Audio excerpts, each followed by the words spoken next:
फिरणी बनवते. फिरणीसाठी आपण दूध गरम करायला ठेवलेलं आहे, 1 लिटर दूध आहे.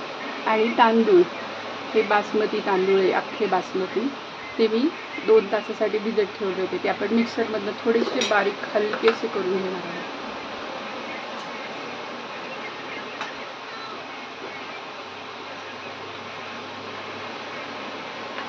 मिक्सरमध्ये फक्त तांदूळ बारीक करून घ्यायचे.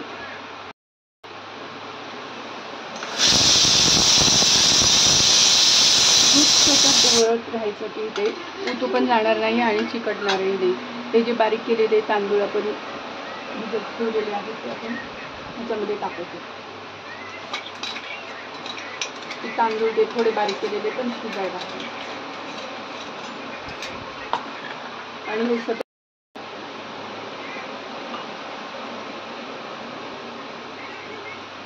खिरीमध्ये जर कुणाला आवडत असेल तर आपल्या आवडीप्रमाणे ड्रायफ्रूट सुद्धा टाकू शकता तुम्ही. मी थोडेसे काजू घेतलेले आहेत, 7-8 ते मी थोडेसे कुटून टाकणार आहे. थोडे मनुके, प्रत्येकाच्या आवडीप्रमाणे तुम्ही टाकू शकता. आणि इलायची पावडर, तिचे स्वाद छान येतो. बारीक मंद गॅसवरती हे सगळं आपल्याला सतत ढवळत राहायचे. केशरचे मी थोडेसे 10-12 काड्या भिजत ठेवल्या होत्या, त्यासुद्धा असे भिजत ठेवून तुम्ही ह्याच्यामध्ये टाकू शकता. पण हे शेवटी टाकायचं, जेव्हा खीर आपली उकळत येईल ना, दाट होईल, त्यावेळेला आपण टाकू शकतो.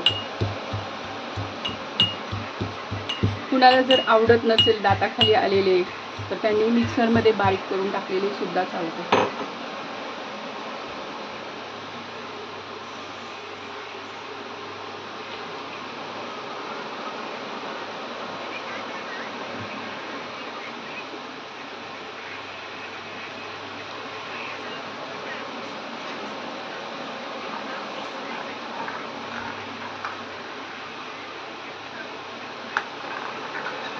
एक 4 ते 5 मिनिटं ढवळून घ्यायचे.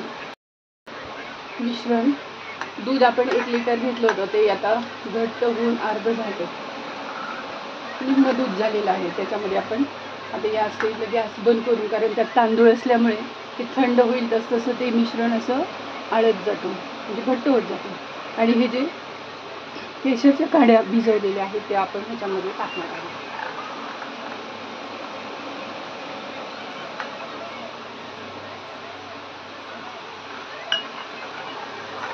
त्याने स्वाद आणि कलर दोन्ही छान येतात. आणि आता आंब्याचं सीझन चालू आहे. ज्यांना आंबे टाकून आवडत असेल त्यांनी थंड झाल्यावरती आंब्याचा रस सुद्धा घालू शकता.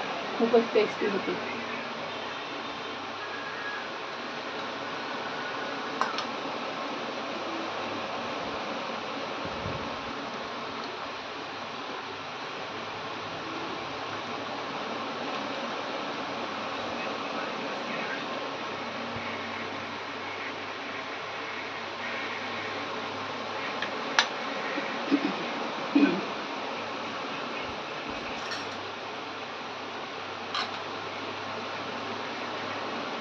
कशी झाली आहे ते जरूर सांगा.